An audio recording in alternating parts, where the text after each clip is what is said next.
It is now my great honor to introduce our commencement speaker, Dr. John W. Langdon, class of '67. Madam President, Father Provost, members of the trustees and regents, my colleagues on the faculty, staff, and administration, families and guests, my fellow classmates of the class of 1967, and most importantly of all, my new classmates in the class of 2017.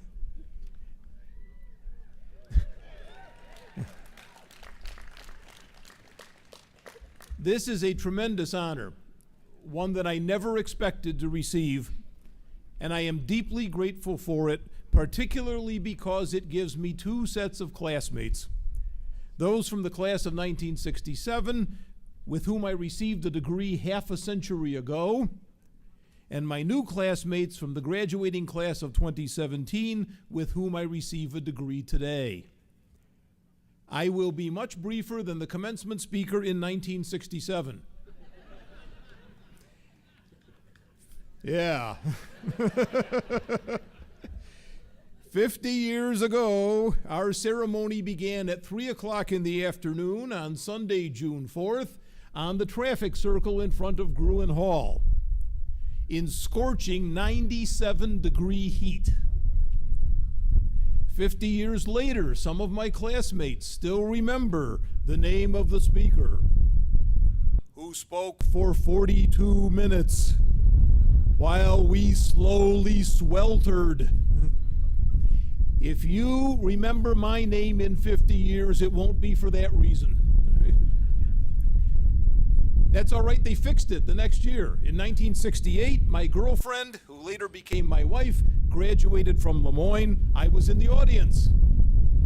The administration had learned from its 1967 experience and scheduled the ceremony for Saturday, June 8th at 6 o'clock in the evening on the athletic field right over here, which is now the soccer field. The temperature was a beautiful 82 degrees. Everything was going perfectly, including the commencement address, until the time came for the graduates to receive their diplomas. By then it was 7:30 in the evening. The marshal moved to the first row of student seats and asked the students in that row to rise. As they did so, clouds of mosquitoes rose up from the drainage ditches surrounding the athletic field in honor of the graduates. For the remainder of the ceremony, we applauded the graduates and swatted the mosquitoes. The things we do for love. The next year, 1969, commencement was back at the War Memorial. On June 4th, 1967, the day of my commencement, I felt, like Kayla, that I was leaving Lemoyne. I was so wrong. And not simply because I ended up working here. I didn't understand how Lemoyne worked. And it's that understanding that I want to share with you today. That fall, I went to graduate school, and I soon noticed that Lemoyne went with me. The knowledge, values, attitudes, and experiences of the previous 4 years animated almost everything I did. But I didn't think too much about that until 1969, when I was inducted into the Army and was sent to Fort Polk, Louisiana, a place that none of you will ever see if you are lucky. Imagine my surprise when I discovered that Lemoyne had gone there with me. Throughout my time in the Army, I always felt that somehow I was still part of Lemoyne. When I returned to graduate school to complete work on my doctorate, Lemoyne offered me a job. It was for 1 year only, part-time, teaching 2 sections of first-year history students. I was delighted. It gave me much-needed professional experience in familiar surroundings. Of course, it was only for 1 year.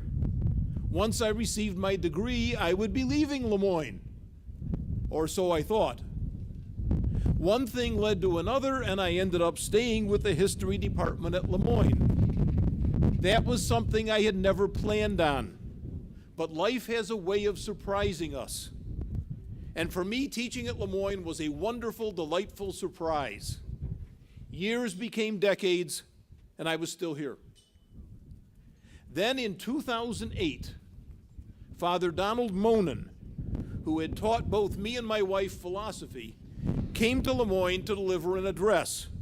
He had been president of Boston College after leaving Moyne in 1972, and he and I had remained in touch sporadically over the years. His talk was superb, tightly reasoned, beautifully constructed, and eloquent, just as his classes had been when he taught at Moyne. After he finished, I greeted him and said, "Don, you've been in Boston for 36 years and you have done wonderful things. But listening to you tonight, it occurs to me that you never actually left Moyne." And then a strange thing happened. Father Moyne gave me a sidelong, quizzical look. And then he looked directly at me and said, "John, you should know by now, nobody ever really leaves Moyne." And then, finally, I understood.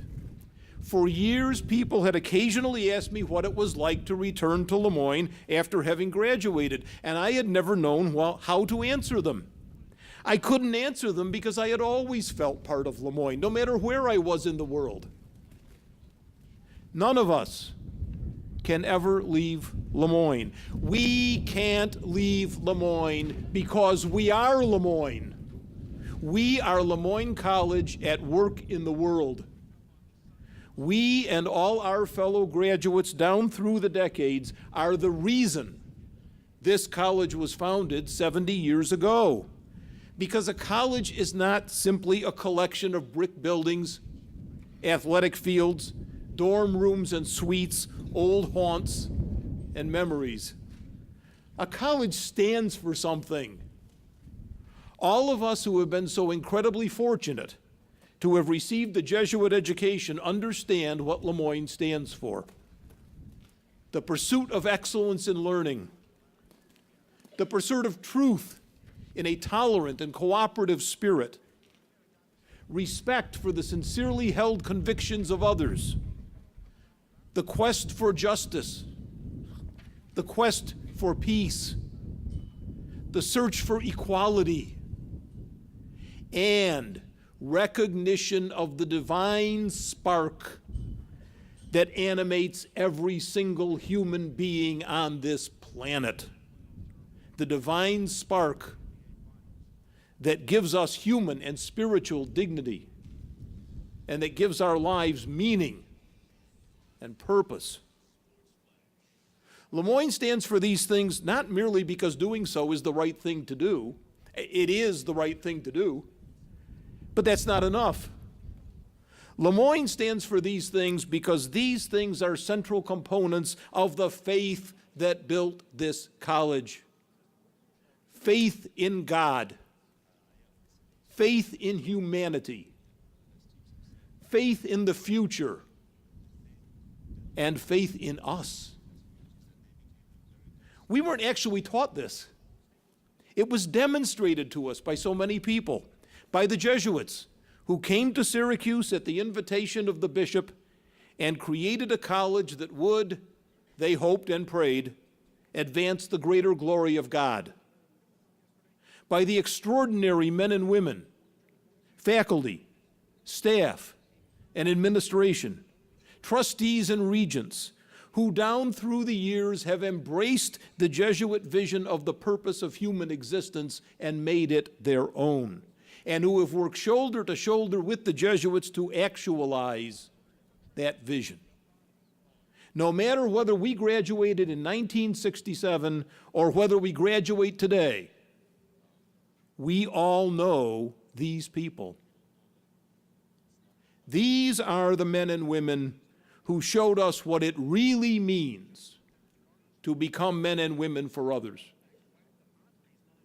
These are the men and women who showed us what it really means to implement the preferential option for the poor. These are the men and women who showed us ways of thinking, of working, of approaching problems and situations, and in so doing struck chords that we internalized and that have become part of us. These are the men and women who showed us how to lead, not from the back of the line, but from the front, not by preaching at us, but by example.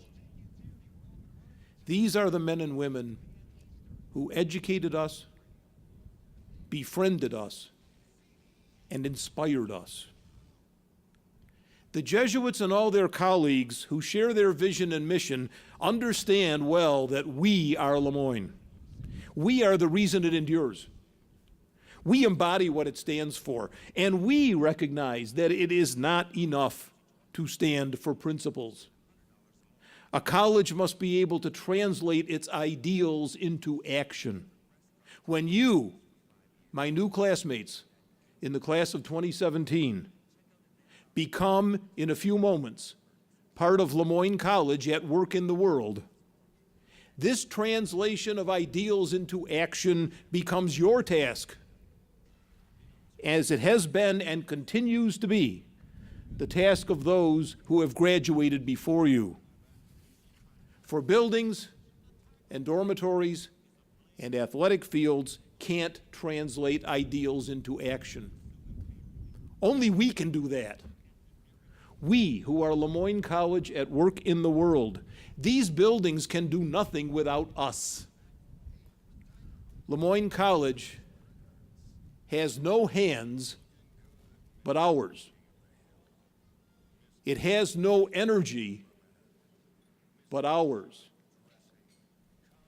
It has no soul but ours.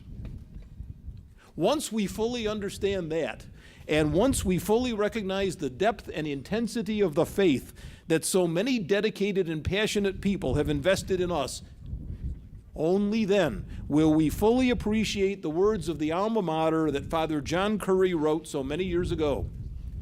May your ideals be our command, your praises ever sung. And then at the close of this ceremony, we can sing with renewed conviction, you're ours, Lemoyne, and we are yours, while heights and hearts abide. So to all my classmates in the class of 1967, and to all the men and women of Lemoyne, wherever they are today, for all that you have meant to our college, and for all that you will continue to mean to our college for the rest of your lives, my deepest thanks. And to all my new classmates in the class of 2017, Kayla gave a wonderful speech, but I differ with her on one point. This is not goodbye. Welcome to Moyne College at work in the world. Congratulations on all that you have achieved thus far, and please accept my congratulations in advance on all that you will accomplish in the future. Good luck to all of you, and Godspeed.